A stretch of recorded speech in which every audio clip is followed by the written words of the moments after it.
Hey guys, welcome to Mikey Yourself. I'm super jacked today because I got a package in the mail, and in that package was the saddlebag crash bars or saddlebag guards, whatever you want to call them, for the 2017 Road Glide. I've got them in chrome to kind of match the engine um, guard there, the engine crash bar. I thought about black because there is a lot of black on the bike, but um, I didn't want it to kind of, you know, I think the chrome will help it flow a little bit better.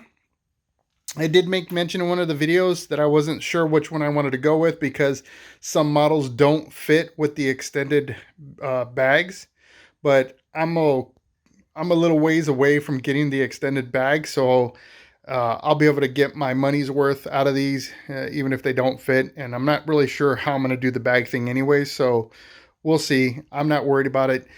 This was a really good deal on Amazon. I think I paid like a little over $50 for this set, which is way cheaper than kind of like Hogworks or any of that stuff. Now, I'll tell you right now, I'm sure the other stuff is a much higher quality, or at least I'm guessing because I don't have one, right? So I don't know. Um, but for the price and the look and what you're gonna get, you can't beat it, right? It doesn't. I mean, this is metal. I mean, it feels very sturdy, so it's not like I'm worried that if it falls over, it's just going to crumple and not do any protection. Versus like if maybe Hogworks or whoever they provide like solid steel. I don't know. Maybe that's a different story. But this doesn't feel any cheaper than any of the other parts I've dealt with. So I think it's going to be okay. And like I said, for the price, can't beat it, right? Can't really knock it. So in order to install this, we're going to have to pull off the saddlebag, pull off the old bar, and then I'm going to have to pull off the seat as well too, because I think the top part of that bar goes underneath the seat, mounts up in there, and then we'll be able to put the saddlebag back on. So let me get the bag off, the bag and the seat off, so we can take a look at this and figure out what we need to undo. There are a lot of videos already on this, so I'm not going to go through the step-by-step. However, just want to point out a couple of key things. Okay, guys, we've got our parts here laid out. Just quick reference as to how you figure out, because there's no instructions in this stuff, but it's pretty simple. For this bottom bracket, the way you determine which side is which is that little box there needs to go down because it attaches to your exhaust pipe. You've got the rubber that this little bracket will go through, which is a replacement for these two here. You're going to reuse these two bolts. The one on the left is much larger than the one on the right, so you'll remember the order that those go into. The lower end will be bolting to the frame here underneath this cover. I just need to pull that off. And then the upper portion of this bolts right down here on top of this part of the frame. The piece of advice that I learned from watching the other video installations was to attach this piece to this piece prior to trying to put it on the bike. I guess if you don't, it becomes a pain in the butt.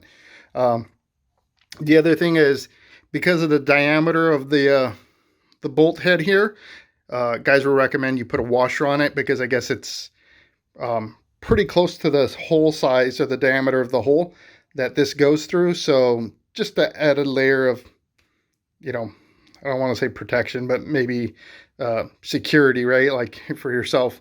That's what guys are doing. So I'm going to go ahead, pull off the old stuff, and get things lined up for the new. All right, guys, sorry for the humming. I've got the fan on in here because it's a pretty warm day today, especially here in the garage. But so I got the cover off. I've loosened up this bolt here.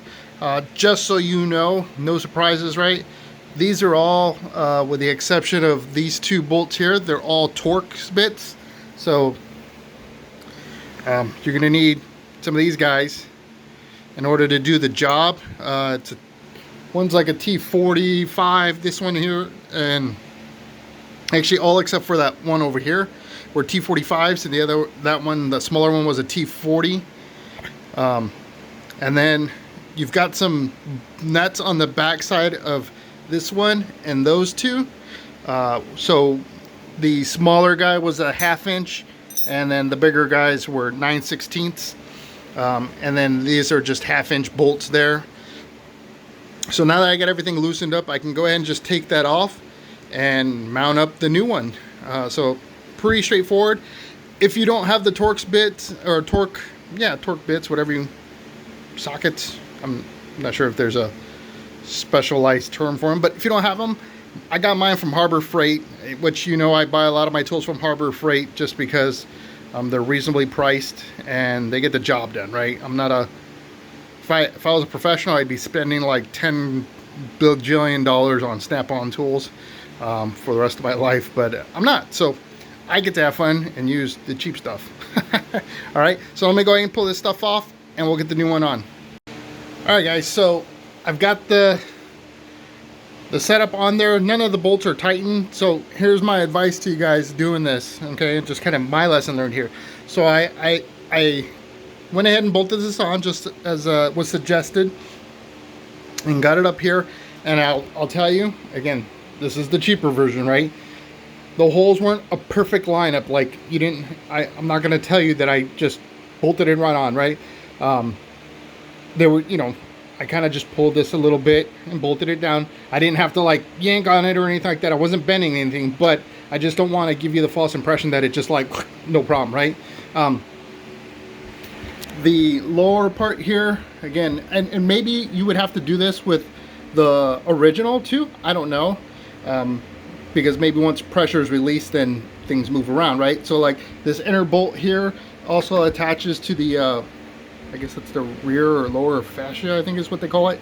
I did have to kind of pull on it a little bit just to get the hole to line up.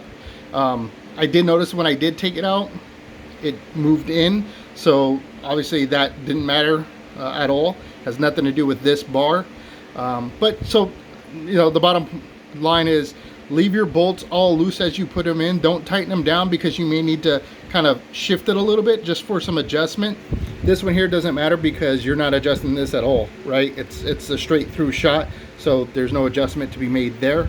But once you get it in place, then you can tighten everything down and put your bag back on. So I'm gonna go ahead and do that now, and let's take a look at what it looks like.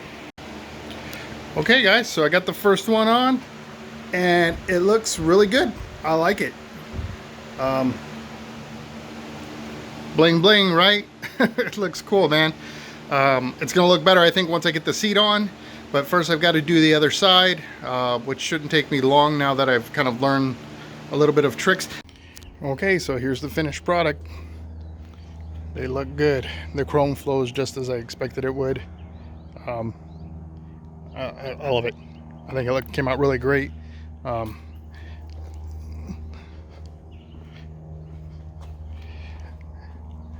And I gotta admit, that bolt that I told you goes straight through, and I tightened it down on the right away on the first one. I left it loose on this one, and it made the installation much easier. So I would recommend leaving everything loose as you put it together, because it allows you to kind of, like I said, adjust it as needed.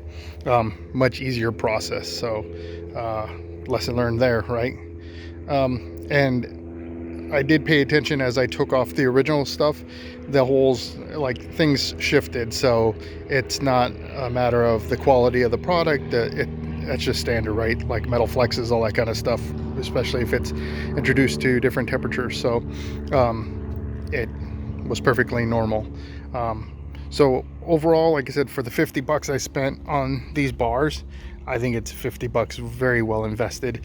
If not for the whole, you know, protection of the saddlebags alone, just for the look, man. I mean, 50 bucks for that look is definitely well worth it. So hopefully you like this video. If you did, give me the thumbs up.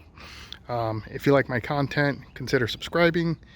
And I produce every Sunday, 9 a.m. Pacific Standard Time. If you don't want to miss it on that next video, hit the notification bell. That way you get an alert when that next video is posted. Until then, I hope to see you on the next one.